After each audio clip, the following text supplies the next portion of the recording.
Retrouvez Smart Connect au cœur de Smart Future en partenariat avec Cdiscount.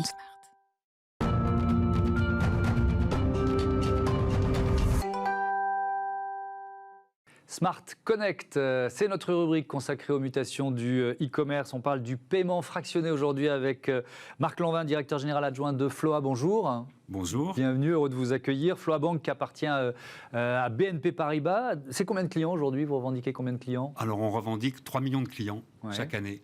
D'accord. Ça veut dire quoi en termes de part de marché, de croissance pour Floa Bank? Vous êtes où par rapport à la concurrence sur ce secteur?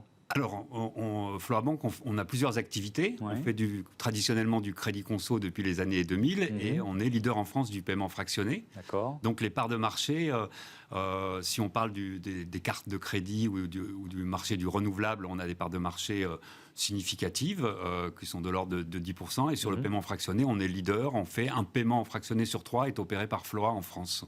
Un paiement fractionné pour 3, avec quelle croissance? Alors, le secteur globalement est en très forte croissance, donc j'imagine que vous en bénéficiez. Oui, exactement. On n'est pas privé de cette croissance. Ouais. On a une croissance à 2 chiffres depuis bien des années et on a connu, comme la plupart des acteurs, peut-être un peu plus, 20% de croissance l'an dernier. On a connu sur le premier semestre une croissance aussi de 20% qui s'est accélérée en juin parce qu'on est un acteur très significatif du tourisme. Et on n'avait pas bénéficié à plein de l'effet de croissance du paiement fractionné parce que ce secteur économique était un petit peu en repli. Depuis juin, ça a repris, alors ça a redescendu un petit peu, mais on a repris aussi des couleurs sur ce domaine-là, puisqu'en juin, on a fait 33% de croissance sur le mois de juin. Et alors, c'est tout le marché mondial du paiement fractionné qui est en pleine croissance. Je disais en titre qu'on prévoit un x3 d'ici 2025, c'est ça? Oui, on confirme, nous, en tant que... C'est ce que vous anticipez aussi? Oui, bien sûr. Alors, la France n'est pas en reste. La France est un gros pays de e-commerce. On a des champions français historiques comme Cdiscount, avec lesquels on a expérimenté. On a été les premiers à lancer le paiement fractionné en 2007. Donc, c'est un secteur qui croît très fort en France aussi, et même plutôt plus en France qu'ailleurs, parce que c'est un secteur qui est éprouvé. Le paiement fractionné, il y a des gros acteurs, dont nous, et ce phénomène... grâce à la digitalisation, c'est beaucoup développé, les smartphones, ce qui nous a permis d'exporter notre modèle initialement, qui était un pur modèle d'e-commerçant, vers le commerce traditionnel. Il se développe je l'ai dit, sur le tourisme, il se développe dans l'économie circulaire, qui s'est beaucoup développée pendant le Covid, et évidemment, la digitalisation accrue du commerce pendant Covid a accéléré le recours au paiement fractionné.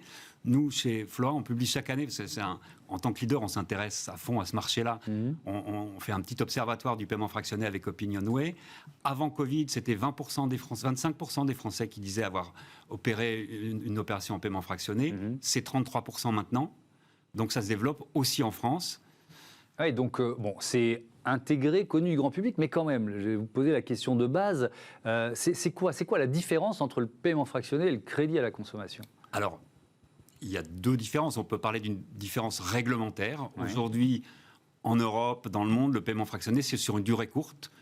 En France, le paiement fractionné qui ne rentre pas dans le domaine du crédit tel qu'on le connaît, il faut que ça soit moins de 90 jours. C'est ça la différence. Donc c'est remboursé en 3 mois, quoi. Exactement. C'est fini d'avoir remboursé en 3 mois. Et la deuxième différence, c'est l'UX, c'est l'usage aujourd'hui.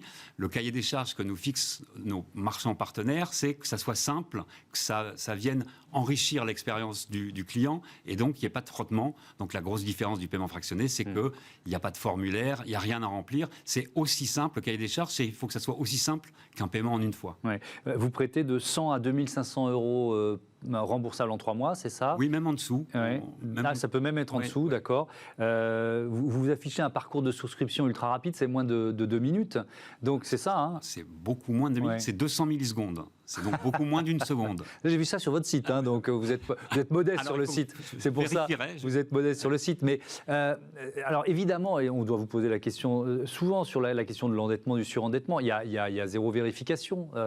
À ce moment-là, c'est pas la logique. Comment vous faites? Alors au contraire, les nouvelles technos nous permettent de faire un paquet de vérification en quelques millisecondes. Voilà, la première, c'est la fraude. Parce que dans le e-commerce, la fraude, c'est une sinécure. Et sur le paiement fractionné, où on paye en 4 fois, les fraudeurs, les hackers, ils se disent, je peux gagner 4 fois plus avec une carte bancaire que j'ai récupérée sur le darknet. Donc, on a des algorithmes anti-fraude qui tournent. On a des algorithmes de solvabilité qui nous permettent très rapidement de prendre une décision. Et puis, on a de la technique monétique. Parce qu'un des secrets ou un des leviers du paiement fractionné, c'est de s'assurer que le client peut payer au moins ce qu'on appelle le premier rang, c'est-à-dire son premier paiement immédiatement. Et tout ça tourne en simultané. Et on répond en moins de 200 millisecondes. D'accord. Donc ça veut dire que vous n'avez pas le sentiment de contribuer à un surendettement. C'est aussi une des critiques qu'on fait au paiement fractionné, évidemment. C'est assez surprenant parce que, comme on l'a dit tous les deux, c'est qu'au bout de 90 jours, c'est fini. Donc le client, il est surendetté pendant 90 jours. Le marché du... Mais s'il n'a pas remboursé, pardon de vous interrompre, au bout de 90 jours, qu'est-ce qui se passe? Alors, on lui donne tous les leviers possibles pour rembourser. La plupart du temps, quand il ne rembourse pas, c'est souvent qu'il s'est fait voler sa carte, il a fait opposition et qu'il a oublié de mettre à jour son paiement fractionné. Donc on lui envoie un lien, il nous met une nouvelle carte bancaire, il paye et tout va bien. Et puis, le paiement fractionné qui repose sur la carte bancaire permet au client de régulariser très vite sa situation. Au bout d'un an, c'est déjà fini. 99% des utilisateurs de paiement fractionné payent bien. Et si on veut parler de surendettement, donc effectivement, 90 jours, c'est très court. Et puis, le paiement fractionné, vous payez avec votre carte. Donc, votre banquier est au courant, vous voyez les paiements. Donc, c'est pas... moi, je peux faire 15 crédits conso au même moment avec un prélèvement qui aura lieu dans un mois. Là, le paiement fractionné, je commence déjà à payer tout de suite, à la seconde. On va terminer avec ça, parce que dans cette émission, on aime bien se projeter dans l'avenir. Avec la croissance que vous affichez, vous pensez quoi que 60-70% d'ici à les 10 ans, si on se projette en 2030, utiliseront ce système de paiement à un moment ou à un autre? Vous pensez que 100% des Français l'utiliseront? Les études qu'on a menées prouvent qu'il y a de plus en plus de jeunes, il y a de plus en plus de cadres, parce qu'en fait, ce qui se passe souvent, c'est que vous avez un lave-vaisselle qui est tombé en panne, vous avez besoin d'un ordinateur pour vos enfants, et bien, à un moment dans le mois, vous avez peut-être votre encours carte bleue qui ne vous permet pas de payer 1 000 € d'un coup. Ben là, vous le divisez par 4, dans 90 jours, c'est fini. De la même façon, quand vous commandez un voyage, vous saisissez une opportunité bien à l'avance. C'est presque injuste de payer son voyage maintenant alors que vous allez le consommer dans 6 mois. Donc, c'est une facilité de paiement, c'est une facilité qui est offerte. Et je dis 100%, ce sera peut-être 90%, mais c'est un secteur qui est amené à se développer dans le paiement. C'est une facilité de paiement, c'est un nouveau mode de paiement.